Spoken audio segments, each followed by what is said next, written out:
the ecosystem, the Google ecosystem really does lend itself to full funnel marketing. And I think if people, are just doing, search and shopping and PMAX on Google, they're really missing out on its full potential. Google themselves on that webinar I was on a couple of weeks ago, they can see that, for anything that's sort of priced over $100, they're seeing the touch points to get people to buy is now 10 to 15 on average. You've got to be reaching people, multiple times at all the different parts of the funnel, and you've got to be there because if you're not, then a competitor's coming in and somebody else has got to steal your lunch, and you definitely don't want that.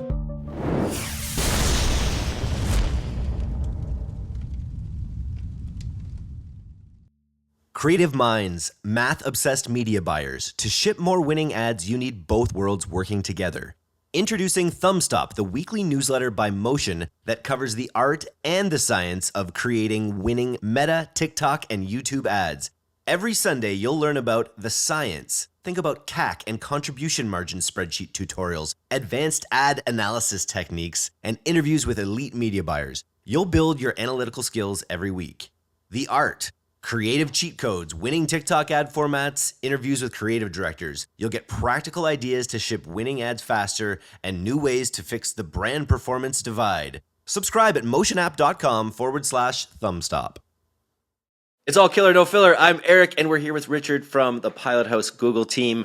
And it's funny, we see people filling out our forms, people filling out Pilothouse's forms every day, and we're seeing a lot of people coming into Pilothouse specifically with questions about GA4, with they want their GA4 instance audited to make sure they're getting the most out of it. Where are we seeing people going wrong with GA4 right now?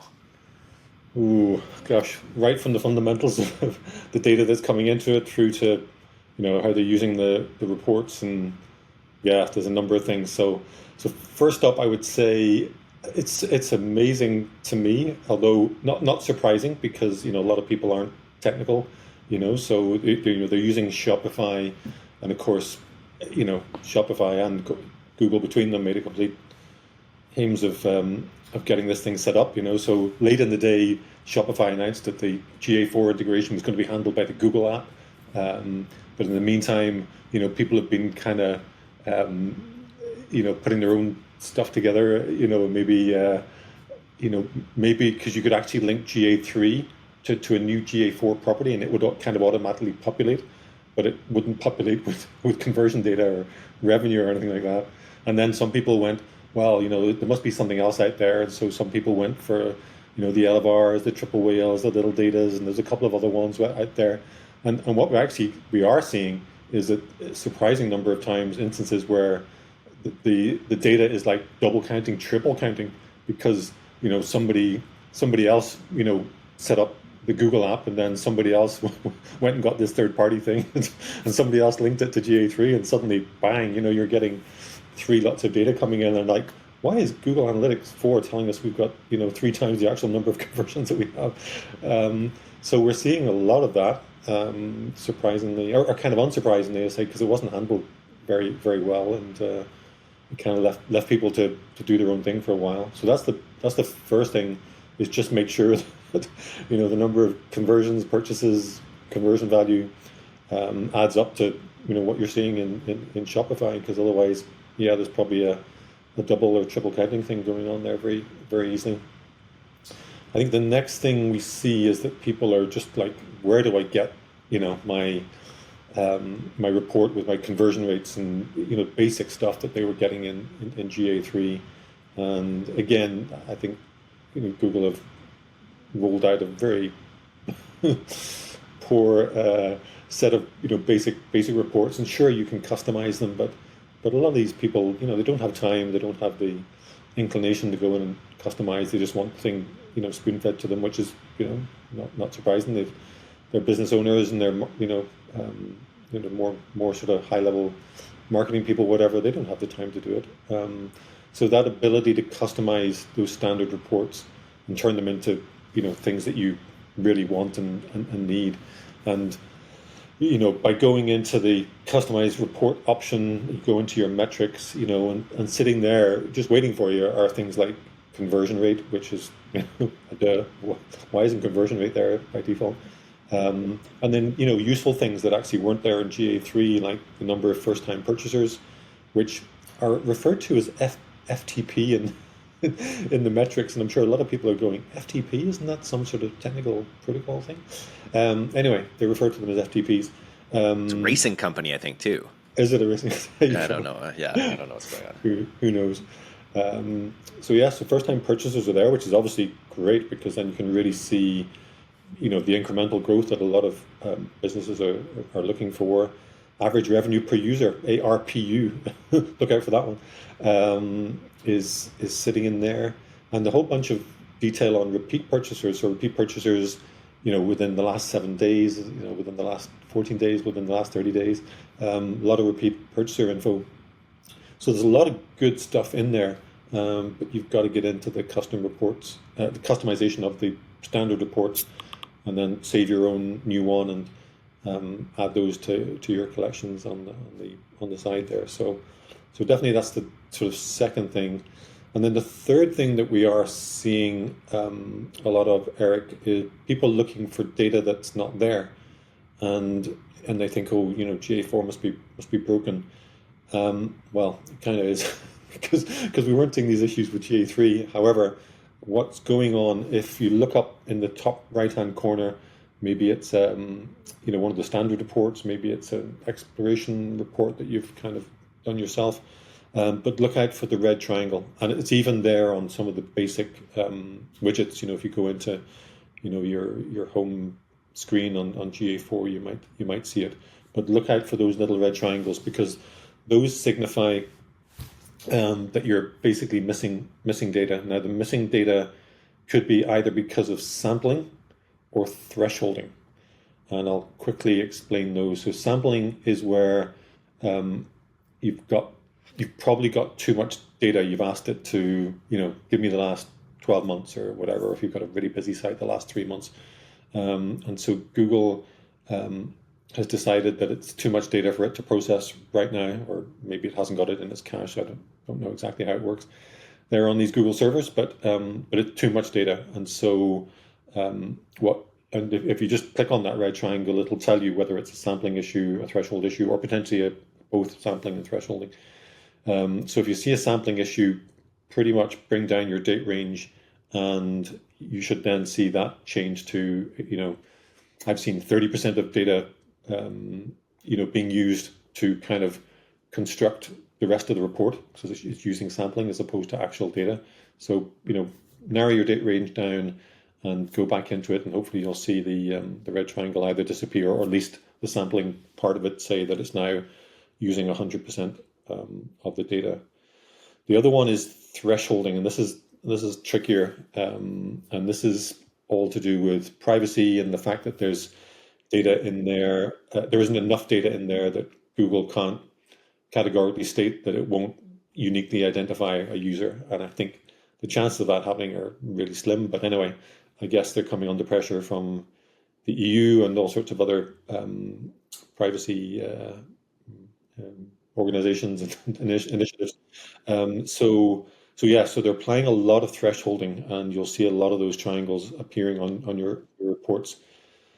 To deal with these thresholding limits, there's a couple of things. One is the opposite of sampling, is you can actually extend the date range. So if you're looking at the last 7 days potentially, by extending that out to 14 days, 30 days, 90 days, that might help, because obviously the more data, the more likelihood of you're going to hit those thresholding limits, whatever they are. So that's one thing you can do. The second thing is within the admin section of GA4, under the property settings, there's this thing called reporting identity, and in there you've got a couple of options to do with how the data is being reported, and the one to choose for, I think the default one is blended, and there's 3 options in there, and the one that will kind of potentially help with thresholding issues is by switching it to device ID only. So I forget this blended. I've forgotten the middle one. There's 3 options, but by switching to device ID only, you're you're going to help and potentially get around that that thresholding issue.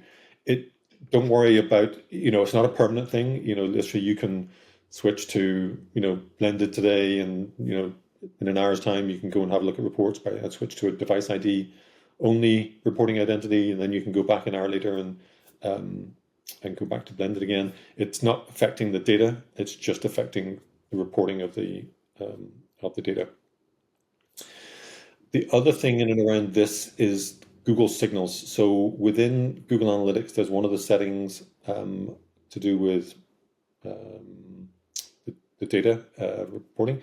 It's using this thing called Google Signals, and Google Signals is basically giving when you turn it on, it's giving Google permission to look at people's Gmail address or whatever it might be, and then go, okay, I knew who that person is, and by default then pick up on their age, gender, and interests, which are in the demographics section. So this is where you're likely going to run into most of the thresholding issues. And by turning Google Signals on, it's good in that you then can get this demographic data and detail coming through your reports, say for age, gender, and interests. However, in doing so, this is where you're going to run into your thresholding issues. So you could potentially turn off disable Google Signals, but if you do that, then you're going to lose your age and gender and interests reporting. So it's a bit of a trade-off. I mean, I certainly wouldn't like to lose that information. It's pretty key to top of funnel marketing. So, and of course, the other thing you can do is you can speak to your agency and give them more budget and let them get more people, more data into the site. Spoken like a true agency guy. There you go. Makes those sense. Those are some of the things we're seeing with GA4, Eric. It's been interesting. That sounds great, and I think everyone on the audience, like, if you can't figure it out, reach out to us, not me. Reach out to Richard. We can help. I want to get into some Q4 prep stuff that I think your team is already really thinking about here. But I just was Googling Google ads and what I'm always interested in, like what's coming up in the news. And I saw there was a big thing that Search Engine Roundtable was reporting on yesterday, that an advertiser went on Twitter on this rampage because they discovered that their targeting had been expanded despite being opted out of the setting. And the Google's response was, from time to time, the Google Ads team runs incremental experiments on campaigns to test the impact of a proposed change, which seems like a bridge too far potentially, where they're actively changing toggles on your campaigns for their data. Is this something we've ever experienced? I haven't. Although, sometimes when you're spending millions of dollars, if a few tens of thousands went somewhere that Google wanted it to go, and you might not even be aware of it, so I haven't explicitly seen it, but I'm not surprised. I mean, they're testing all the time, and yeah. Well, this Melissa on Twitter is quite upset because the team confirmed that they may not provide credit or refund to this. So it was maybe irrelevant even if you did discover it, but it might be worth kind of checking into to see if this is something they're doing more often these days. Yeah, totally. Yeah, no, I can imagine I would be pretty miffed if, particularly if you're on tight budgets and, you're as an agency, you're working with somebody and your efficiency ratio you're trying to hit is, 25% and you're sitting at 24.9, and then Google suddenly decides, let's try this little experiment here. And you're trying to explain that to the client at the end of the month. If you're listening, Sergey, we better watch that because we're watching you, buddy. Okay, let's talk Q4 prep a little bit on the Google side of things. What stage of prep are we at for Q4 today? Probably not as far along as we really should be. I was actually sitting on a Google webinar thing there a couple of weeks ago, and they already know that people are researching, and some, a small number of people are buying, but there's quite a number of people who are already researching for Q4, and because they've got the data, they can see it, and so if clients, if people aren't actively now, starting to think about Q4, they're missing out. I mean, they totally are missing out, and it's not necessarily that you need your bottom of funnel action campaigns to be to be in full flow right now. No, that's not what we're talking about. But we are talking about trying to reach those people who are already doing that research, and to say a small number of people who are starting to buy in and sort of beat the rush. But of course, a lot of people are waiting for Black Friday, Cyber Monday, Cyber Week, whatever it's going to be called around that time. But yeah, if you're not getting into that conversation, if you're not part of that awareness, that consideration phase, with people right now, then the chances of them actually buying from you in due course decrease considerably. So really starting to think now about about those top of funnel awareness campaigns are really where you want to be. And of course, as soon as you say that, people are like, oh, YouTube, and maybe display the forgotten platform within Google Ads, the display network. But it's not just that, because you've got search, and of course we all associate search with at least kind of middle of funnel, potentially bottom of funnel, and usually bottom of funnel. But it's also got the potential to be a really good top of funnel platform, because a lot of people are bidding on, and they want their keywords and search terms to be buy my amazing blue widget today sort of type keywords. People are going to take that action. But as you step up further up the funnel on that, and people are researching blue widgets or pink widgets with bells on, yes, the intent is a lot less for buying right now, but they could be ready, doing their research and getting ready to buy in Q4 and around that Black Friday, Cyber Monday time. So loosening your search campaigns, or potentially setting up new campaigns, and moving away from your nicely performing middle and bottom of funnel, and setting some budget aside for these higher these higher up the funnel terms, and using broad match. And I'm not saying put all of your budget into there, but potentially siphon off some of the budget and put it into there. And once you get people who clicking on those ads, then use your audience building capabilities within GA4 or within the Google Ads platform, whichever you want to do. But start to build those audiences of people who've clicked on the ads and shown some kind of engagement. And in doing so, when you're setting up those audiences, a lot of people default to the 30-day audiences. Well, 30 days from now is only going to be October the 13th. We're not going to be at Black Friday yet. So setting up either new audiences, or it's probably the best way. You could extend your existing ones, but setting up new audiences, 60-day, 90-day audiences, and getting these people in there that you can then remarket to further down the line. And Google's latest and greatest campaign type, the PMax, which we've talked about before, is another good way to do that, because when you give it all of those assets in terms of static creative, video creative, obviously you're throwing your headlines and descriptions in there. You've almost certainly connected your shopping feed. So PMax campaigns can be all across the funnel.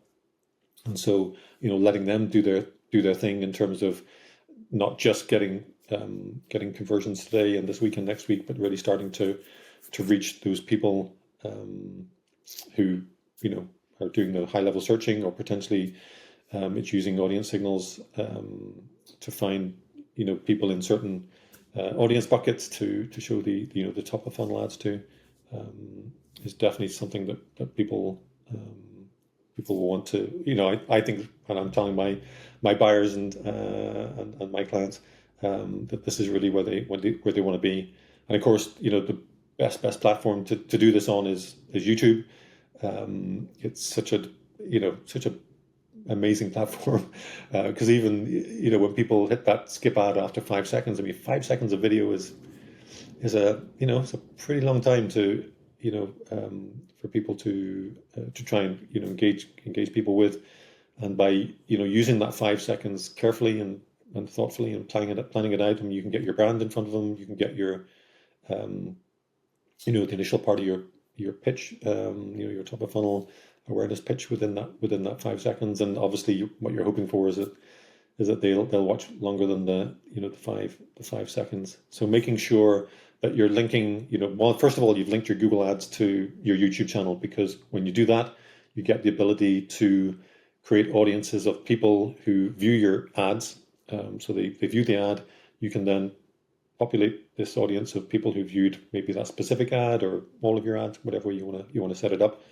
And obviously in doing that, then you can then remarket those people. So next month you can show them your nice middle of funnel ad, which explains why your company sells the very best widgets. And then in due course, when it comes to Black Friday, Cyber Monday, and you've got that amazing deal on, then you get the bottom of funnel action campaign and get that action video in front of them, and really really build that funnel. Because if you're not building that funnel now, if you wait until October, or even we're still November, your funnel, your bucket of people that you're going to be reaching is just going to be less. So if you don't start now, you're not maximizing, and cost way more. And cost way more. If you're trying to build your funnel in Q4, it'll cost a lot more. So build out these audiences in advance. 100%. And I'm not saying waste money. It's not wasted money if you're using potentially the data you've gathered from setting up observation audiences with your search campaigns. You're looking at your GA4 data. You're looking at PMAX's audience insights within the PMAX campaigns. There's so much information now that you can glean in terms of the audiences that are likely to perform best at the top of funnel. So one, your targeting is really good, and then obviously look at your view rates. Look at your view rates to 25% of the video, 50% of the video, et cetera. Your engagement rates. Those are the things that are going to tell you how audiences are performing, how your ads, your videos are performing, and your audience sizes. Just watch those audience sizes grow, because that'll ultimately tell you how your top of funnel efforts are going. And there's some amazing things that you can do if you start that process now. And if you really visualize that funnel, it's something we talk about, like the Meta team, and I've been talking about a couple other podcast people that have come on recently about how they're really structuring their ad accounts to have very specific messages at top, middle, and bottom of funnel. And I think we may have talked about this with PMAX, but I'm curious, when you're building your PMAX campaigns, are you very clearly trying to make sure that there is top, middle, and bottom funnel messaging and imagery in every PMAX campaign? Or are you running PMAX campaigns at bottom of funnel, middle of funnel, and top of funnel? No, it's a conversion based campaign type, first of all. So it is trying to get conversions. However, it's not just a bottom of funnel campaign. So we're absolutely 100%. We're putting in assets, as many assets as we can, and making sure that those assets, one, cover off all parts of the funnel, and two, particularly on video, cover off all of the potential video types. So, our shorts, our landscapes, we want to make sure that we're putting in as many different variations of the videos to cover off all of the potential devices and device types that people are using. But they're absolutely, across the funnel campaign types, and Google's starting to gather a lot of good data on sort of proving out the background to that. And if people are using PMAX campaigns, excuse me, think about how you're structuring the asset groups within those. So the equivalent of ad groups on search campaigns and other campaign types. But if you're going to break out your campaign into multiple asset groups, then structure them so that your feed of products doesn't overlap within your asset groups. So, split out your products that have the best, profit margins, the best sellers. If you've seasonal products, if you've got, if you're a sports shop and you've got ski gear and, camping gear and tennis gear, absolutely, those are likely, those are likely to perform differently in terms of performance, but obviously in terms of the assets that you want to show, you don't want to show, tennis videos to people who are interested in outdoor gear and skiing gear and that sort of stuff. So structuring your asset groups to reflect the products that you've grouped together in your listing groups is certainly another one of the key things and one of the winning strategies behind setting up PMICs. Just helps you get strategically aggressive, right? When you can get aggressive on specific products. Absolutely. And we all know, that marketing works best whenever you give the right message to the right person at the right time, and I think we do all get a little bit lazy and we're like, let's just show that one video to all of those, all of those people. But sure, you might get a decent response from it, but I guarantee you'll get a better response if you split the people up and your videos reflect one, the audience, and two, whereabouts they are on the funnel, in the funnel. So just I wanted like display. I come from display. I'm one of the few people that has a long storied career in display marketing, sadly. But I wanted to ask, so YouTube, first of all, it's such an amazing top of funnel for the Google Ads suite. What are you finding are the best what are the best creatives in YouTube for just specifically for that purpose? Are we talking brand videos? Are we talking UGC? Are we talking more content, less salesy based things? Like, what are the things on YouTube that are being most effective for filling the top of funnel awareness funnel? It comes back to the good old fashioned marketing. It's the lifestyle. The top of funnel is the lifestyle. And I was talking to one of our junior buyers the other day, and he asked me the exact same thing. He said, what do we do for the top of funnel? And I said, have you ever seen a car commercial? And he was like, yeah. I said, so you've seen the BMW commercials where the guy's he's in the BMW and he's on this nice piece of road. There's nobody else around, and it's a twisty piece of road, and he's driving this BMW around all these amazing twists and turns.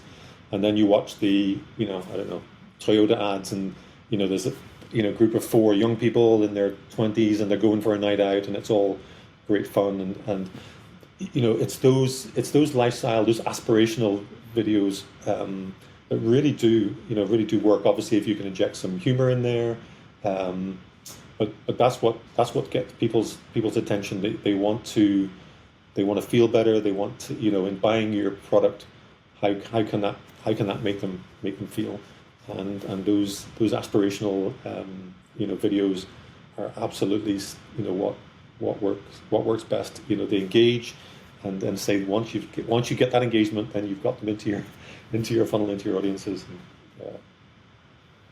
I love it. It's really like every agency is going to tell brands to open up their top of funnel. It makes sense, but Google's one of the best. It's got to be one of the best platforms that's suited for it because of its ability to really narrow in on the bottom of funnel. Like you can get so precise getting to people in various stages of intent through all the different Google ad suites. It's like if there is one platform that you could afford to like loosen up your top of funnel, it feels like Google, because you can most likely make it up with efficiency on the lower part of the funnel if you're doing things right. 100%. And I mean, if you can, and I highly encourage all of our clients to split out their budget. Have your bottom of funnel budget, and here's the ROAS that you're expecting from your bottom of funnel budget, and then you've got your middle of funnel budget, and your KPIs there are likely to be, product views, product page views, PDP page views, and add to carts, and maybe we could get in some audience data. But your top of funnel is going to be, your metrics are, say, your views and your engagement, and your audience sizes, and potentially, tie that into your into GA4 and have a look at your organic traffic, your direct traffic, your Search Console. Have a look at your brand searches. There's a whole bigger picture there. But you're right. I mean, Google, the Google ecosystem really does lend itself to full funnel marketing. And I think if people are just doing search and shopping, and we'll include PMAX into that, on Google, they're really missing out on its full potential. And Google themselves, on that webinar I was on a couple of weeks ago, they can see that for anything, I forget what the threshold was anything was sort of priced over $100 and upwards. They're seeing the touch points to get people to buy is now 10 to 15 on average. So if you think about that, and you can see it in your your GA reports and stuff. You've got to be reaching people multiple times at all the different parts of the funnel. And sure, we could have a big discussion about, well, is it a funnel anymore? Is it a circle, or what the heck is it? And sure, I'll take what anybody's offering. But there's multiple touch points. There's no doubt about that. And you've got to be there, because if you're not, then a competitor's coming in and somebody else is going to steal your lunch, and you definitely don't want that. You don't want that, especially heading into Q4. You also have a note here that there's a new product launching in October called a new demand gen campaigns that are upgrade from the discovery campaigns. What's that about? Yeah, so they announced those. I think it was that Google Marketing Live thing back in May or whatever that was. So there's a new campaign type called demand gen, and what it's doing, it's partly taking over discovery. So if, there's a beta going on right now. It ends, say, within the next month. They've said sometime in October. So if you opt in, and when this becomes live, if you've got any discovery campaigns, they will automatically transition to demand gen campaigns. But demand gen won't just be discovery campaigns. They'll also be top of funnel, YouTube campaigns. So really what they're doing is they're launching a campaign type, literally to do demand gen for you. And they're going to cover off whether that gets shown on the Discover app or Discovery app on your phone or on YouTube. So it's going to kind of handle all of that for you. So definitely, look out for the demand gen campaigns. If you're not opted into the beta, they're coming live to everybody in October, and you'll see notices about your discovery campaigns being transitioned and stuff like that if you are running those. But definitely something that you're going to want to take advantage of, and I think it's a little bit of a shame that they're waiting till October to launch them, because I think now is the time to really to take advantage of them.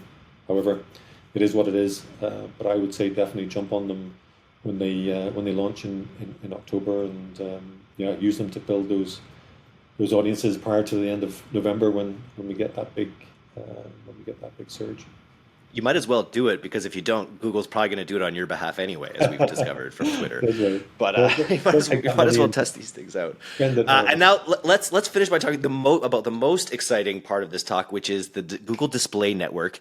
I think of was it Indra's net? I feel like that's what display is to me. It's sort of like you just want it. I think of it as like a retargeting reinforcement. You want your ads when you have someone in a funnel, you want to have your ads follow them around and increase the desire kind of thing. That's how I see display. How does Google see display ads, and how are you using them to the most efficacy right now? Yeah, I mean, Google sees display as still a very important part of its ad network, and obviously it generates a lot of revenue for the company.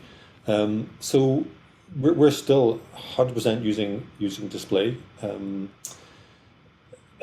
top of funnel. It's not just a remarketing tool, and I remember those good old days. I don't know how many years, 15, 20 years ago. You set up a retargeting campaign, and but they converted at like 5 to 10%, and they were just awesome. And those days obviously have gone, long gone. But no, we are still using display particularly for top of funnel.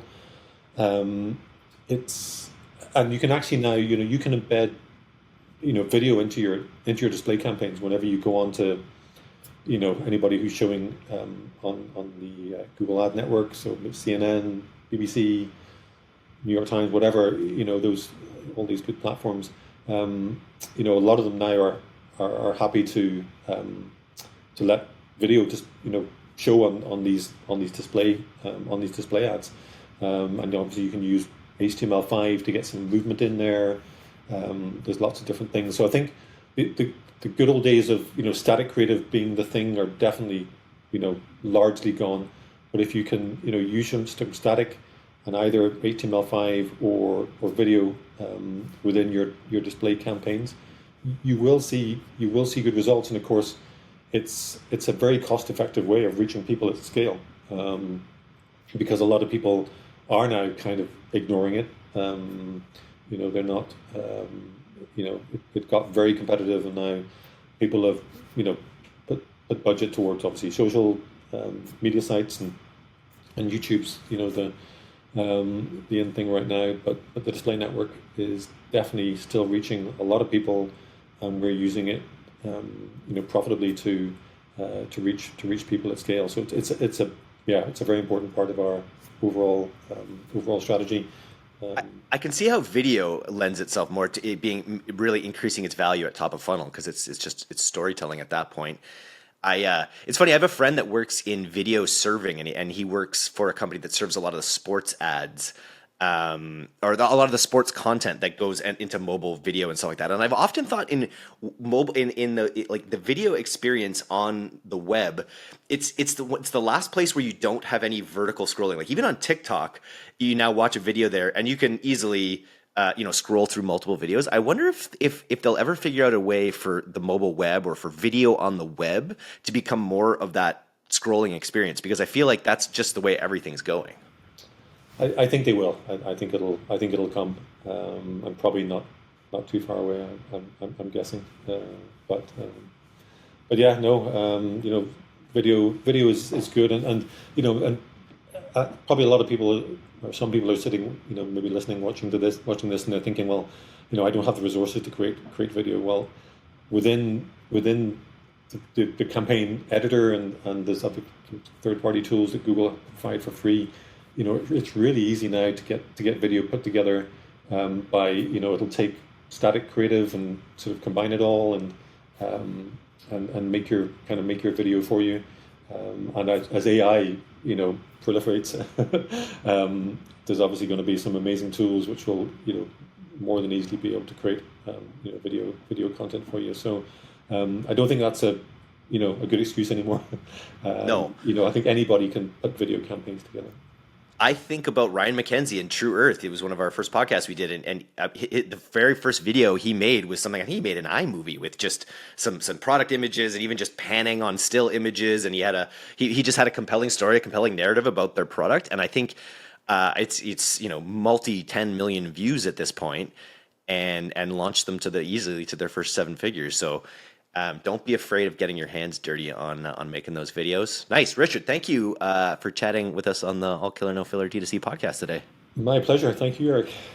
All right. Talk to you later. And Sure. If you're in the audience, just get into Richard's safe hands here on the Google side. If you're confused about Q4, if you're confused about GA4 and you're worried about Q4, come on over, chat with Richard. It's going to be a fun time. All right. Thank you. And if you want a cutting board for Christmas, you got to talk to Richard too, because he makes the finest cutting boards known to man. I'm going to be buying for some relatives this year, so I'm helping grow your top of funnel for your cutting board business as well. So, thank you, sir. Oh, there's one other thing we were talking about. The Google team is actually looking for a buyer potentially as well. So I would just open this up to the audience. If you are a free agent Google buyer out there, you should also come talk to us, because we're looking to grow the Google team. Absolutely, we'd love to hear from you. Yes. Nice. Just say Eric sent you.